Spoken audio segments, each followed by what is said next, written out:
They should respond to the allegations. They should provide us with what we are asking for. Why are they not providing voters lists? It should be a transparent, it's a democracy. कहीं ना कहीं हम देखने को मिल रहा है कि किस तरह इलेक्शन कमीशन मनमानी कर रहा है, क्योंकि सरकार के कहने पे चल रहा है। और जो फ्री एंड फेयर इलेक्शन का जो पूरे देश में जो मामला है, कहीं ना कहीं जो डेमोक्रेटिक सेटअप है देश को, उसको ठेस पहुंचाने का काम ये सरकार कर रही है।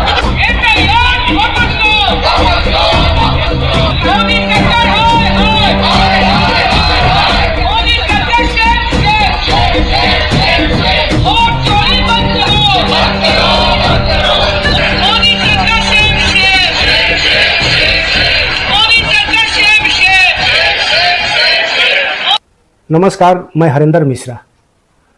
बिहार में चुनाव आयोग द्वारा कराए जा रहे एसआईआर को लेकर, गहन मतदाता पुनरीक्षण को लेकर बवाल मचा हुआ है।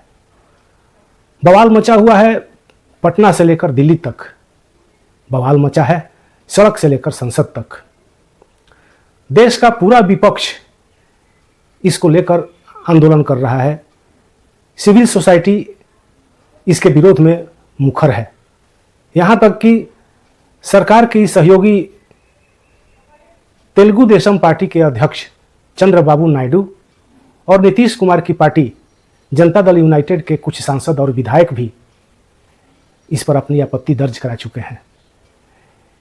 इसको रोकने की मांग कर रहे हैं और अब मामला सुप्रीम कोर्ट में पहुंच गया है। तो आखिर क्या है एसआईआर?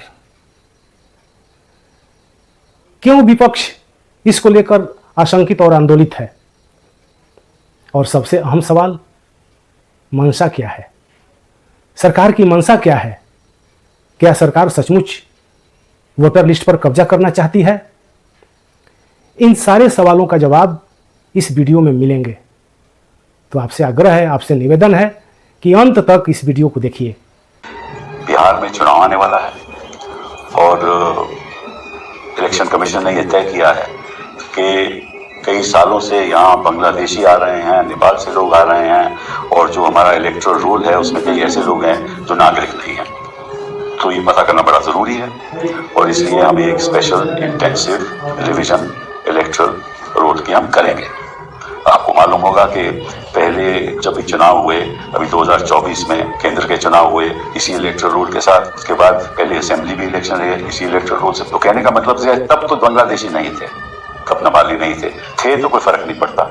लेकिन आज ऐसा लगता है कि बहुत ज़रूरी है पता करना कि जो ऐसे लोग हैं जो वोटर हैं और नागरिक नहीं हैं, उनको वोट का हक नहीं देना चाहिए। अब ये तय कौन करेगा? ब्लॉक लेवल ऑफिसर, कि उसको वोट का हक है या नहीं है। कैसे तय करेगा? क्योंकि वो तय करेगा कि ये एक शख्स जो वोटर है, जिसका इलेक्टोरल रोल में नाम भी हो सकता है या नहीं भी है, वो नागरिक नहीं है। अब क्या ब्लॉक लेवल ऑफिसर को ये अधिकार है या नहीं, इसके बारे में मैं संक्षेप में कुछ बताऊंगा।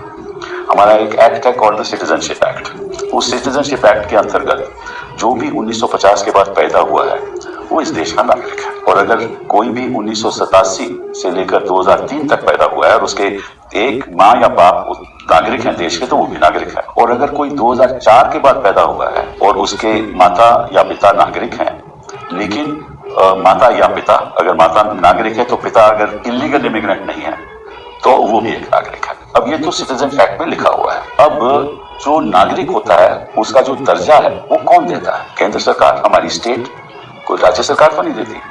मैं नागरिक हूँ या कोई और नागरिक है, वो केंद्र सरकार तय करेगी। और केंद्र सरकार नागरिक का दर्जा भी देती है और नागरिक का दर्जा वापस भी ले सकती है। कैसे? अगर मैं हिंदुस्तान का नागरिक हूँ और मैं किसी और देश का नागरिक बन जाऊं तो निश्चित रूप से मुझे अपनी नागरिकता रद्द करनी होगी। वो सरकार करती है, वो स्टेट करती है। तो स्टेट नागरिकता देती भी है और वापस लेती भी है। क्या ये हक जो केंद्र सरकार को है, स्टेट को है, क्या ये हक एक नागरिक जो इलेक्टोरल रोल में उसका नाम शामिल है, जो नहीं भी शामिल है, क्या ये हक एक BLO ले सकता है? ये एक मामला है। दूसरा कि इतनी जल्दबाजी क्यों? अब बिहार का चुनाव तो नवंबर में होगा ही होगा, उससे पहले होना पड़ेगा और उससे पहले एक नोटिफिकेशन इशू होगी और जैसे ही नोटिफिकेशन इशू हो जाए तो निश्चित रूप से कोई कोर्ट जा ही नहीं सकता। तो इतनी जल्दबाजी क्यों बिहार के लिए?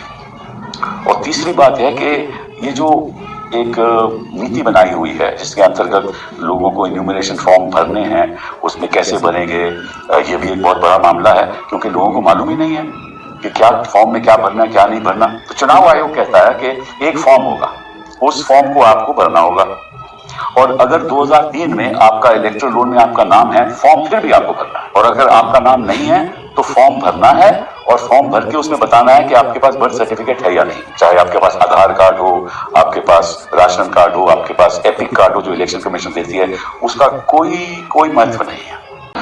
पहली बार कोरे कागज पर इलेक्शन वोटर लिस्ट बन रही है। पहली बार चुनाव से 3 महीना पहले बन रही है। पहली बार इस देश की हिस्ट्री में इलेक्शन कमीशन जिम्मेवारी वोटर के कंधे पे डाल रहा है। और चौथी नहीं, अनप्रेसिडेंटेड बात, पहली बार हर व्यक्ति से सबूत मांगा जा रहा है। महाराष्ट्र में और बाकी स्टेट्स में वोटर लिस्ट में हेराफेरी हुई, लेकिन वो परचून की हेराफेरी थी, पीछे के दरवाजे से हेराफेरी हुई, बढ़ा दी गई वोट बढ़ी, किसी को पता नहीं लगा, ऑपोजिशन को भी पता नहीं लगा, रिजल्ट आने के बाद उन्हें पता लगा, पिछले दरवाजे से कर दिया। फिर उसके बाद ऑपोजिशन ने खूब शोर मचाया कि ये तो फ्रॉड हो रहा है। आप लोकसभा इलेक्शन और विधानसभा इलेक्शन के बीच में लगभग 50 लाख से ज्यादा वोट बदल गए, है ना। 40 नेट 40 थे, लेकिन मान लीजिए 48 लाख बढ़े और 9 लाख कटे, मतलब कुल 56-7 लाख का हेराफेरी हो गई। ऑपोजिशन ने पंगा उठाया, बिहार पे अब अलर्ट हो गए। तो अब पिछले दरवाजे की चोरी तो हो गई है मुश्किल, तो उसका क्या तरीका है? अब आप फ्रंट डोर से कीजिए। ये फ्रंट डोर से वोटर लिस्ट पे कब्जा करने और चुनाव की चोरी करने का खेल है। इलेक्शन कमीशन का काम है निष्पक्ष चुनाव कराना, और इलेक्शन कमीशन ने एफिडेविट किया है सुप्रीम कोर्ट में 700 से भी अधिक पन्नों का, जिसमें कहीं भी जो है विदेशी शब्द का जिक्र नहीं है, नेपाली, बांग्लादेशी, म्यांमार का जिक्र नहीं है महोदय। और आप देखिएगा जो बीजेपी के भी जो पीएलए होते हैं, बूथ लेवल के जो एजेंट होते हैं, उन लोगों ने भी आज तक इसके बारे में शिकायतें नहीं की। ये सच्चाई है महोदय। बात अगर घुसपैठिया अगर आया भी है तो ये लोग खुद स्वयं सरकार अपने ऊपर पे सवाल उठा रही। 2003 अटल बिहारी जी के समय हुआ था, राज्य सरकार में राबड़ी देवी जी मुख्यमंत्री थी, आखिरी बार 2003 में हुआ था। उसके बाद 2005 से 25 तक तो मुख्यमंत्री नीतीश कुमार जी और 11 साल से प्रधानमंत्री नरेंद्र मोदी जी। अगर कोई विदेशी अगर घुसपैठिया अगर आया है तो गलती तो सरकार की है महोदय।